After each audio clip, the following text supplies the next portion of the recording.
অন্যদিকে দেখতে ব্যস্ত।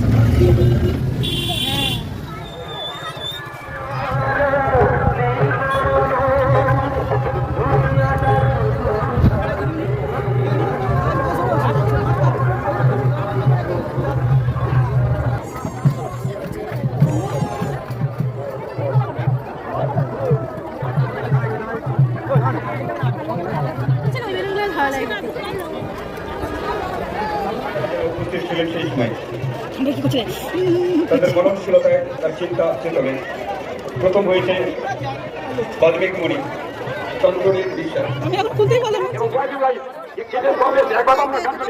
আমি সুন্দরটা ভালো করবো, তারপরে এখন আমরা এখনো কাজ করি আন্তর্জাতিক এখানে হিন্দু মুসলমান।